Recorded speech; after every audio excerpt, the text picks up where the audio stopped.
Hello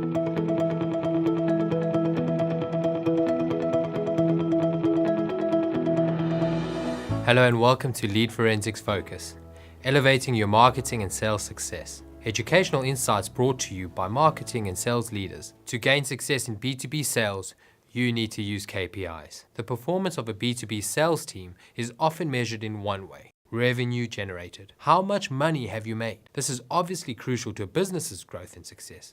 But if this is your only measurement of performance, you're hindering your team from the off. KPIs in B2B sales need to go much deeper, taking factors into account that can promote specific changes to your sales system. These small changes are what build a flawless process, closing sales worth more in revenue and quality. By only measuring the big revenue numbers, you won't get there. So what KPIs work best for B2B sales teams?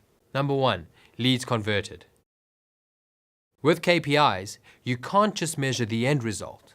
The whole process needs to come into account. This KPI is a simple percentage, a ratio of leads generated against the amount of leads successfully qualified by your sales team. To maintain a healthy sales pipeline, you need to start with high quality leads that have been thoroughly qualified, so you're giving yourself the best chances of making a sale. Bad leads mean very few sales, and the ones you do make will be poor quality. Measuring this KPI gives you two very powerful insights. Are the leads you're generating high quality? And is your qualification process working? These are vital questions that set your sales team up for success or failure. So the more insight here, the better. Number 2, sales converted.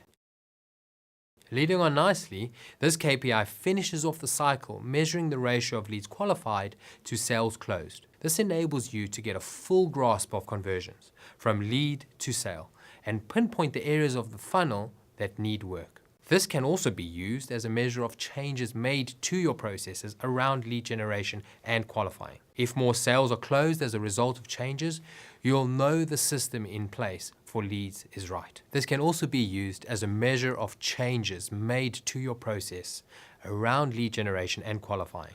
If more sales are closed as a result of changes, you'll know that the system in place for leads is right. In many ways, this is the KPI most closely linked to that revenue number. It comes down to how many sales are made. So how many B2B sales teams use this KPI in a similar way to their use of revenue? It's helpful for gaining knowledge about the overall process and how many deals you're actually closing, but doesn't allow you to pinpoint what makes a successful sale. Number 3, contact analysis KPIs.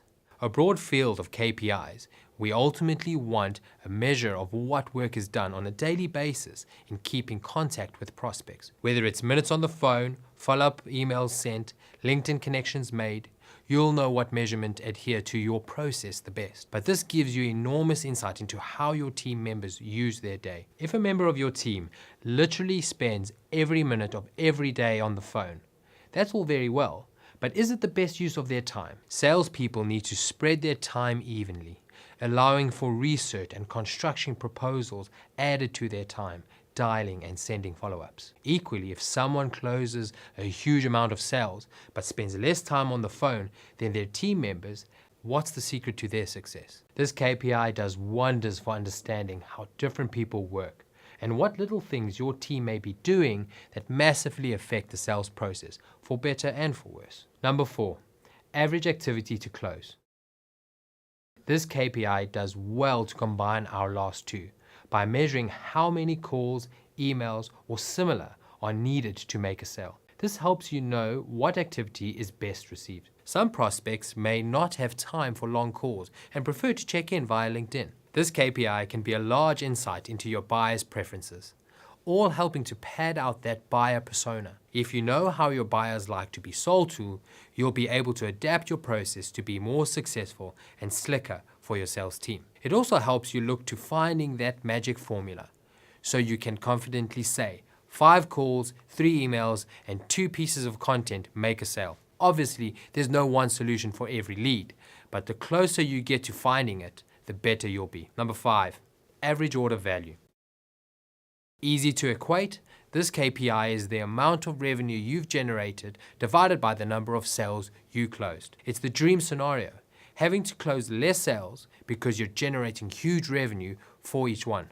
Often, the size of the sale constitutes the amount of work put in. Big sale wins come around rarely, take longer to work and require hard graft, but the revenue gained makes it all worth it. If your AOV is low, that's when you need to take action. Clearly lots of sales are being made, but the revenue just isn't there to support it. This means one of two key factors is in play. Either your sales team are lowballing your product and letting it sell for a low amount, or the type of lead you're working isn't matched to your buyer persona. If you're selling to the wrong sort of organizations, they may purchase from you, but the money they'll part with is small, as they can't see the full value of what you offer.